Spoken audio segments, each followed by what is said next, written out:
Hello students, welcome to geometry defence academy. तो RIMC दिसंबर के लिए फॉर्म निकल चुके हैं। आपको पता है कि भाई आरआईएमसी राष्ट्रीय इंडियन मिलिट्री कॉलेज देहरादून में ये एकमात्र कॉलेज है जिसमें कक्षा 8 से बच्चे पढ़ सकते हैं। 8 से लेकर कक्षा 12वीं तक हर साल एंट्रेंस एग्जाम होता है, 2 बार एग्जाम होता है एंट्रेंस।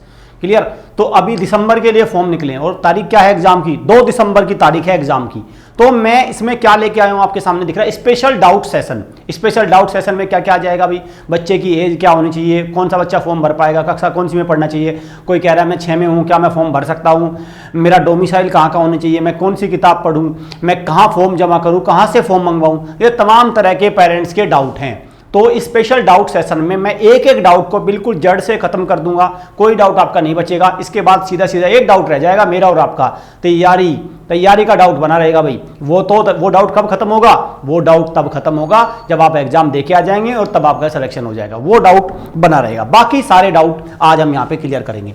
चैनल को सब्सक्राइब कर लो, बेल आइकन पे क्लिक कर लो, क्योंकि आपकी मंजिल क्या है भाई, आपकी मंजिल है कहाँ, राष्ट्रीय इंडियन मिलिट्री कॉलेज में, सैनिक में, मिलिट्री इनमें जाना। और हमारा क्या काम है, हमारा काम है आपके सारथी के रूप में काम करते हैं हम। ठीक है, हम आपको आपकी मंजिल तक पहुंचाने में मार्गदर्शक मंडल की भूमिका में रहते हैं, आपको रास्ता दिखाते हैं कि आपको आपकी मंजिल पर जाना कैसे है।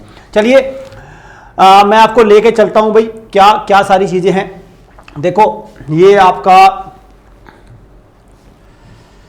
ये मैं पूरा वो खोल लेता हूं आपका। देखो ये सबसे पहले मैं आपको बता दूं, आगे चलने से पहले हमारा प्रहार बैच है, ये भी आपका सारथी ही बनेगा। आपको क्या करना है, ये लाइव बैच है, स्पेशल बैच है और टफ लेवल के हिसाब से इसमें तैयारी कराई जाएगी। एक तो आपको इसको ज्वाइन कर लेना, मैं बताऊंगा ये कैसे ज्वाइन होगा बैच, इस बैच की खास बात क्या है वो भी मैं आपको बताऊंगा।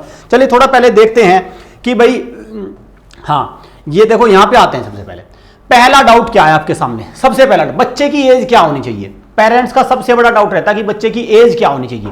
तो उस एज को देख लेते हैं, जो ये वाला फॉर्म है उसके भरने के लिए एज क्या होनी चाहिए। अगर आप ध्यान से देखो यहाँ पे, तो यहाँ पे क्या लिखा हुआ है, बच्चे की एज होनी चाहिए 11.5 से लेके 13 वर्ष। कितनी होनी चाहिए, 11.5 से लेके 13। तो एग्जैक्ट डेट ऑफ बर्थ क्या होनी चाहिए भाई, एग्जैक्ट डेट ऑफ बर्थ ये होनी चाहिए, क्या होनी चाहिए, 2 जुलाई 2011 और आपका 1 जनवरी 2013, इनके बीच में। और ये दोनों तारीख शामिल है, दोनों तारीख शामिल है ये। तो डेट ऑफ बर्थ का पंगा हो गया क्लियर। 2 जुलाई 2011 और 1 जनवरी 2013, अगर इनके बीच में या ये डेट ऑफ बर्थ है तो आपका बच्चा आरआईएमसी का फॉर्म भर लेगा। पहला स्टेप है, अभी पूरा नहीं भर पाएगा, अभी मैं सारे स्टेप दूं तो मतलब वो एलिजिबल है, वो भर सकता है फॉर्म। आगे चलते हैं भाई, आगे देखते हैं क्या है। अब आते हैं किस कक्षा में बच्चा होना चाहिए। दूसरा क्या है, आपका बच्चा कौन सी क्लास में पढ़ रहा हो या पास कर रहा हो, ये सारी देखते हैं। चलिए तो किस में होना चाहिए भाई, इसको भी देखते हैं, इस डाउट को भी। क्या है ये डाउट, ये the candidate the student should be, या तो कक्षा 7 में पढ़ रहा हो या कक्षा 7 पास कर चुका हो। लेकिन सवाल है कब, सवाल है ये 1 जुलाई 2024 को। अब जैसे पेरेंट्स कहता है कि सर मेरा बच्चा कक्षा 6 में पढ़ रहा है, कक्षा 6 में पढ़ रहा है, क्या वो एलिजिबल है कि नहीं। भाई अगर वो कक्षा 6 में पढ़ रहा है और 1 जुलाई में क्या हो जाएगा, वो कक्षा 7 में नहीं आ जाएगा। 1 जुलाई 2024 को वो कक्षा 7 में नहीं आ जाएगा। इसका मतलब क्या हो गया, वो ओके है। अगर किसी पेरेंट का बच्चा या बच्ची कक्षा 6 में पढ़ रही है तो वो गारंटीड 1 जुलाई 2024 को कक्षा 7 में आ जाएगा, और यही बात इन्होंने कही है। तो इसका मतलब जो बच्चे अभी कक्षा 6 में पढ़ रहे हैं वो भी इसके लिए एलिजिबल है। नंबर 1, क्या कक्षा 5 वाला बच्चा एलिजिबल है, जी नहीं। क्यों एलिजिबल नहीं है, क्योंकि वो अगली साल कक्षा 6 में ही आ पाएगा, वो 7 में नहीं आ पाएगा। तो कक्षा 5 वाला, क्या कक्षा 7 वाला बच्चा एलिजिबल है, बिल्कुल एलिजिबल है, क्योंकि यहां पे पास्ड लिखा है, कक्षा 7 पास कर चुका हो, तो इसका मतलब वो 8वीं में आ जाएगा, बिल्कुल वो भी डन है। क्या कक्षा 8 वाला बच्चा भर सकता है फॉर्म, बिल्कुल भर सकता है, ओके है। क्या कक्षा 9 वाला भर सकता है, बिल्कुल भर सकता है, एज सही होनी चाहिए। क्या कक्षा 10 वाला भर सकता है, बिल्कुल भर सकता है। क्या कक्षा 11 वाला भर सकता है, बिल्कुल भर सकता है, बस एज होनी चाहिए, क्योंकि कक्षा 11 वाले बच्चे की एज नहीं होगी ना, वो अपने आप ओबीसी बात है भाई, एज में निकल जाएगा बच्चा। तो कुल मिला के आपको ये मोटी मोटी बात याद रखना, कक्षा 6 में पढ़ रहा हो अभी तो भी हो जाएगा, कक्षा 7 में पढ़ रहा हो तो भी हो जाएगा, कक्षा 8 में पढ़ रहा हो तो भी एलिजिबल है। ये सारी चीजें होगी। तो पॉइंट नंबर 2 मुझे लगता है सबका ज्यादातर पेरेंट्स का पॉइंट नंबर 2 मुझे लगता है क्लियर हो गया। ठीक है भाई। चलो अब आगे की तरफ थोड़ा चलते हैं। फॉर्म कैसे मंगवाए, कैसे हमें ये फॉर्म मंगवाना है। ठीक, तो भाई क्या होगा, देखो इस फॉर्म को दो तरीके से मंगवाया जा सकता है। इस फॉर्म को दो तरीके से आप इसको मंगवा सकते हैं। क्या है दो तरीके, ये है दो तरीके। एक तो भाई ऑनलाइन क्या करो, RIMC की वेबसाइट है, वहां पे जाके ऑनलाइन आप अप्लाई कर दो, ठीक है, और ऑनलाइन पैसे कट जाएंगे आपका। SC ST के लिए कितने कटेंगे, 555, और जनरल कैटेगरी के लिए 600 रुपए कटेंगे। और कटने के बाद आपका हो गया, आपके घर पे एक फॉर्म आ जाएगा और साथ में क्वेश्चन पेपर का एक बुकलेट आ जाएगी। एक तरीका तो ये है। एक तरीका ऑफलाइन है, आप क्या करो, डिमांड ड्राफ्ट भेज दो और इस एड्रेस पे भेज दो, डिमांड ड्राफ्ट बनवा के और एक उसमें बना के क्या नाम है आपका, एनवलप में, और इसको कमांडेंट RIMC फंड ड्रॉई ब्रांच, ये इसके नाम करके फेवर में करके इसको भेज दो, तो वहां से वो आपको प्रोस्पेक्टस भेज देंगे। दो तरीके, ऑनलाइन और ऑफलाइन। ऑनलाइन जाके सीधा अप्लाई करो, UPI से पेमेंट करो, सीधा आपका फॉर्म घर पे आ जाएगा। ठीक, इसमें और भी कुछ नीचे बातें लिखी हुई है। एप्लीकेशन फॉर्म इशूड RIMC, और उस पर स्टैंप लगी होनी चाहिए। देखो जो RIMC का होलोग्राम लगाना होना चाहिए, तभी वो फॉर्म मान्य होगा। ऐसा नहीं है कि किसी को फॉर्म का मंगवा ले और फोटो स्टेट करा के उसका कर लिया, कुछ नहीं चलेगा। चलो हाँ, बहुत बड़ा पॉइंट है। फॉर्म भरने में क्या क्या डॉक्यूमेंट्स लगेंगे, कौन कौन से डॉक्यूमेंट जरूरी है फॉर्म। पहला डॉक्यूमेंट कौन सा है, बर्थ सर्टिफिकेट होना चाहिए, नंबर 1। कौन सा है भाई, आपका बर्थ सर्टिफिकेट होना चाहिए, नंबर 1। दूसरा, डोमिसाइल सर्टिफिकेट होना चाहिए, बिल्कुल जरूरी है। अगर आपने SC SC ST सर्टिफिकेट से है, वैसे इसमें रिजर्वेशन 0 है, लेकिन अगर आपके पास है, क्योंकि आपने फॉर्म में आपने रियायत ले ली है 50 रुपए की, तो वो लगाना पड़ेगा। और आप जिस स्कूल से पढ़ रहे हो वहां से वहां के प्रिंसिपल का एक सर्टिफिकेट लगेगा, ठीक है, वहां का जो उसका बोलते हैं आपका एक बोनाफाइड टाइप का सर्टिफिकेट, जिस भी स्कूल में आप पढ़ रहे हो वो भी लगेगा कि बच्चा किस क्लास में पढ़ रहा है। ठीक है, फोटोकॉपी ऑफ आधार कार्ड चाहिए, both side photocopy of Aadhaar card लगेगी, और 2 पासपोर्ट साइज फोटोग्राफ।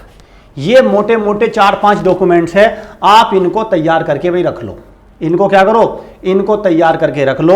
ये 5 डॉक्यूमेंट्स हैं, आपका दोबारा बता देता हूं, birth certificate, domicile, SC ST certificate अगर किसी ने अप्लाई किया है, वैसे ये इतना जरूरी नहीं है, इसमें तो कोई ज़्यादा नहीं, इसमें तो बस 45 रुपये की छूट हो रही है बस। SC ST वाले मामले में यहाँ पे सिर्फ 45 रुपये की छूट है। प्रिंसिपल का सर्टिफिकेट जहाँ पे बच्चा पढ़ रहा है वो, और इसके अलावा में आपका ये रहेगा फोटोकॉपी ऑफ आधार कार्ड। चलिए आगे की तरफ चलते हैं भाई।